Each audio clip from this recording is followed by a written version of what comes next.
আছে? আশা করি সবাই ভালো আছে। আজকে রাত্রেবেলা ইন্ট্রো দিচ্ছি। এখন বাজে, দেখে নিই, দাঁড়াও, টাইমটা দেখতে পাবে তোমরা। ওই যে দেখো, রাত বাজে 11টা। তো 11টার সময় এখন বেরোচ্ছি ট্রেন ধরার জন্য। কোথায় যাচ্ছি না যাচ্ছি সব কিছুই শেয়ার করব। পুরো ভিডিওটা দেখতে থাকো তোমরা। যারা নতুন দেখছো অবশ্যই করে আমার চ্যানেলটিকে সাবস্ক্রাইব করে দিও, পাশে থাকা বেল আইকনটি ক্লিক করে দিও। আর যারা করে নিয়েছে তাদেরকে অনেক অনেক ধন্যবাদ। তো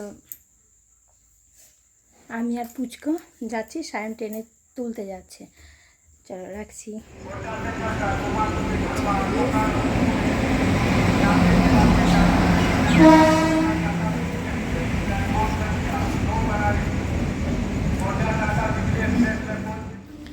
ট্রেনে উঠে তারপরে এই যে শুয়ে পড়েছি। পুচকো তো উঠার সাথে সাথে ও সারাদিন ঘুমায়নি, তো ও ঘুমিয়ে গেছে একদম। আর দেখো একদম নিস্তব্ধ ট্রেনের ভেতরটা। তারপরে নেমে শিয়ালদা নেমে 5 টাকার একটা টিকিট কেটে উঠে গেছি অন্য ট্রেনে, লোকাল ট্রেনে। তো লোকাল ট্রেন থেকে তারপরে নেমে যাব। নেমে আর লোকাল ট্রেনের না মজাটাই আলাদা, কিন্তু কি সুন্দর জানলা খোলা থাকে, ফুরফুরে হাওয়া, আর জানলার পাশে একটু জায়গা পেলে আর তো কোনো কথাই নেই। তারপর ট্রেন থেকে নেমে চলে গেছি, এই দেখো রিক্সা করে চলে যাচ্ছি।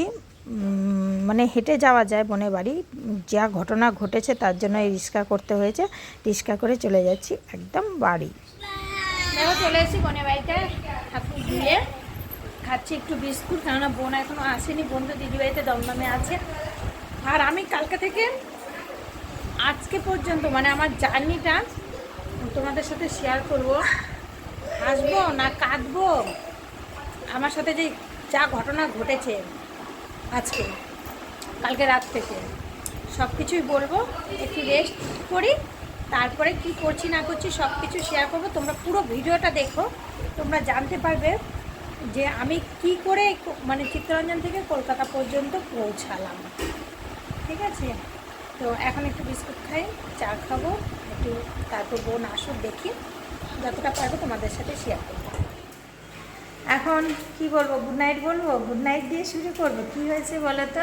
আজকে এসে থেকে তো আর কিচ্ছু তোমাদের সাথে শেয়ার করা হয়নি। আমি এসে রাত্রে ঘুম হয়নি ট্রেনে, কেন পুচকোটা ছিল। এবার কেমন যেন ঘুম হচ্ছিল না। অনেক কাহানি আছে, সেগুলো একটু শেয়ার করছি, তার জন্য কোনো ভিডিও করিনি। কি খাওয়া দাওয়া করেছি কিছুই শেয়ার করিনি।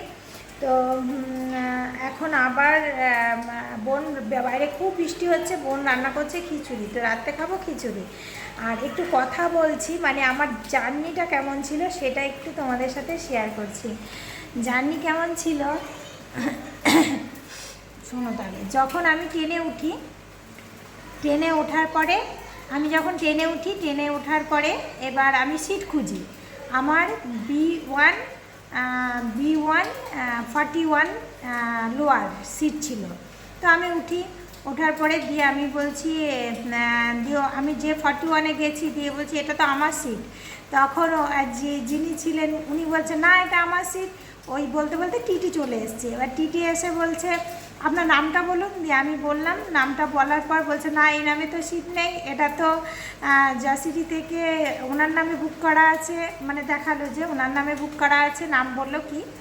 তখন আমি বলছি এ বাবা, তাহলে আমার তো এই যে কেটেছি, বললো তাহলে আমি কি করে বিশ্বাস করব। টিটি বলছে কি করে বিশ্বাস করব যে আপনি, হ্যাঁ টিকিটে তো দেখতে পাচ্ছি। তো টিটিটা খুবই ভালো লোক ছিল, খুবই ভদ্র একজন মানুষ ছিলেন।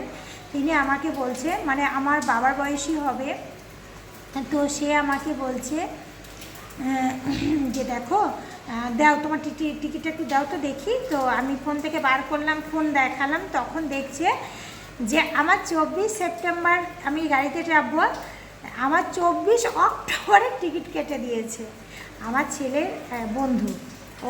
ওর কাছ থেকেই বলি যে বাবু টিকিটটা করে দাও, করে দেয়। তো ওর মিস্টেক ওর হয়ে গেছে, এর জন্য ও খুব মানে খারাপ লাগছিলো। তো খারাপ লাগার কিছু নেই, মানুষ মাত্রই ভুল হয়, যা হবার হয়েছে। তো এখন বলছে ঠিক আছে ওই টিকিটটা তাহলে ক্যান্সেল করো। তখন আমি বললাম স্যার তাহলে টিকিটটা একটা করে দিতে হবে আমাকে। তখন বলছে ঠিক আছে করে দেবো। আমি বললাম লোয়ারই করে দেন। তো উনি কিন্তু কোনো ফাইন করলেন না, আমার টিকিটের যেটা দাম সেই দামটাই নিলেন, নিয়ে একটা টিকিট করে দিলেন আর লোয়ার বেডেই করে দিলেন। তো তার জন্য আসতে কোনো অসুবিধা হয়নি। মানে আমি এসিতেই বুক করেছিলাম, যে এসিতেই আমি মানে সিটও পেয়ে গেছি, চলে এসেছি। তো ওখান থেকে আসার পর শিয়ালদাতে এসেছি। শিয়ালদা এসে বোন বলছে এত সকালে কিন্তু ইয়ে থাকে না, টিটি থাকে না, তোকে টিকিট কাটতে হবে না শিয়ালদা থেকে আমি বিরাটি পর্যন্ত যে আসবো, বললো টিটি থাকে না, তোকে টিকিট কাটতে হবে না, টিকিট কাটতে হবে না, তুই চেপে চলে আসবি। আমার না টিকিট ছাড়া একটা কেমন যেন মনে হয়, তো টিকিট কাটবো না 5 টাকার জন্য, যদি ধরে পয়সাটা বড় ব্যাপার না, একটা কেমন একটা অপমানজনক ব্যাপার হবে, তার জন্য না আমি শিয়ালদা গিয়ে লাইন দিলাম। ওই সকালবেলায় 5টা 20-তে নামিয়ে দিয়েছিল।